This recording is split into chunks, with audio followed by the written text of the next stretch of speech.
নমস্কার সবাইকে। শম্পার পাঁচফোড়নের গল্প রান্নাঘরে আপনাদের সবাইকে স্বাগত জানাই। যারা ফেসবুক থেকে দেখছেন তাদের ফলো, আর যারা ইউটিউব থেকে দেখছেন তাদের লাইক, কমেন্ট, শেয়ার ও সাবস্ক্রাইব করার অনুরোধ জানাই।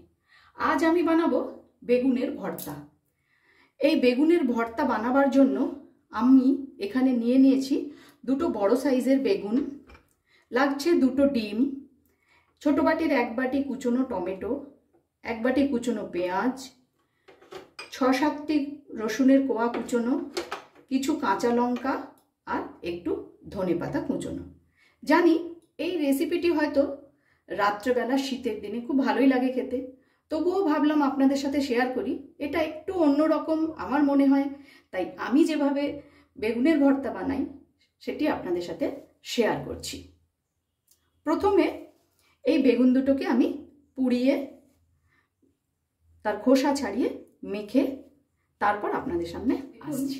বেগুনটা আমি ছাড়িয়ে মেখে রেখেছি, এর মধ্যে কিন্তু আমি নুন হলুদ কিছুই দিইনি। গ্যাসে কড়াই বসিয়ে দিয়েছি, কড়াইটা গরম হয়ে যাচ্ছে, এর মধ্যে দিয়ে দেব সর্ষের তেল।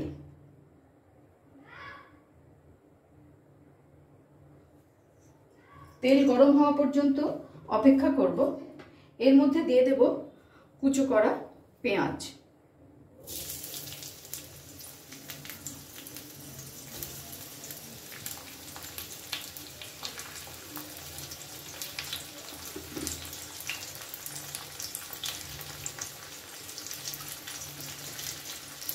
পেঁয়াজটাকে ভালো করে নেড়ে নেব। এই সময় কিন্তু গ্যাসের ফ্লেমটা আমি হাইতে রাখবো।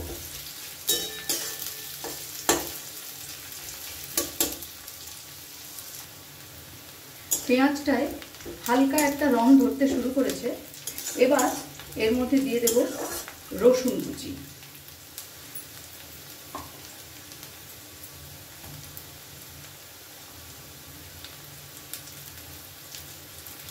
রসুন কুচিটাও খুব ভালো করে ভাজা ভাজা মতন করে নেব।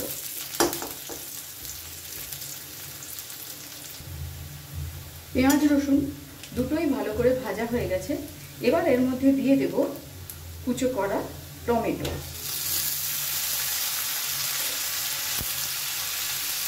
টমেটোটা দেওয়ার সাথে সাথে আমি এখানে দিয়ে দেব 2 চামচ মতো নুন, কারণ বেগুনটা যখন আমি চটকে মেখে রেখেছিলাম তখন কিন্তু কোনো নুন দিইনি। এবার এই টমেটো দিয়ে পেঁয়াজ রসুন ভালো করে মিশিয়ে একটু নেড়ে নেড়ে ভাজা ভাজা মতো করে নেব।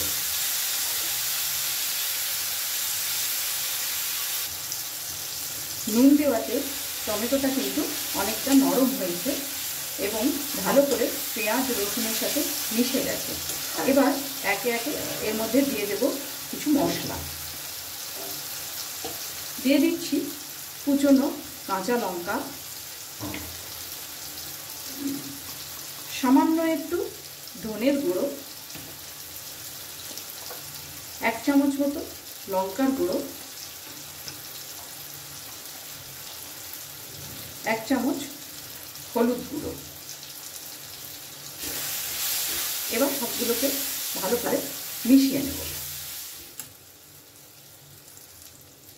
দিয়ে দিচ্ছি ডিম দুটো ভেঙে।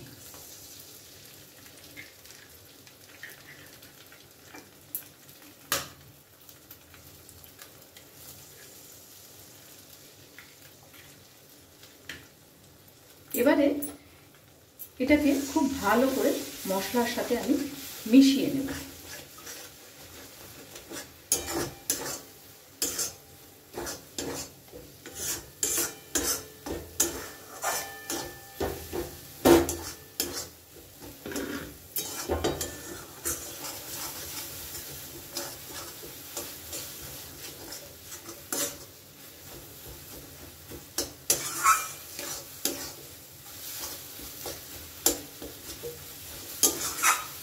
ডিমটাকেও এই মশলার সাথে খুব সুন্দর করে মিশিয়ে ভেজে নিয়েছি।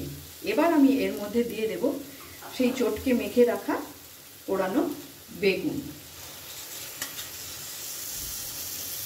এবারেও বেগুনটাকে এর সাথে খুব সুন্দর করে মিশিয়ে নেব।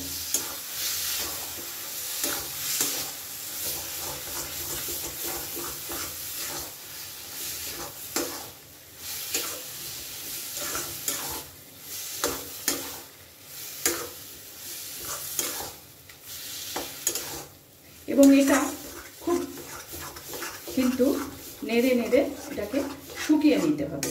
এরকম জল জ্বলে থাকলে কিন্তু হবে না। গ্যাসের ফ্লেমটাকে মিডিয়াম রেখে আমি নেড়ে নেড়ে এটা শুকিয়ে নিয়েছি। এবার এর মধ্যে দিয়ে দেব কুচিয়ে রাখা ধনেপাতা।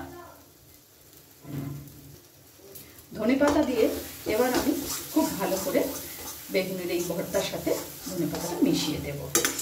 তৈরি হয়ে গেল আমার বেগুনের ভর্তা। কমেন্ট করে জানাবেন রেসিপিটি আপনাদের কেমন লাগলো।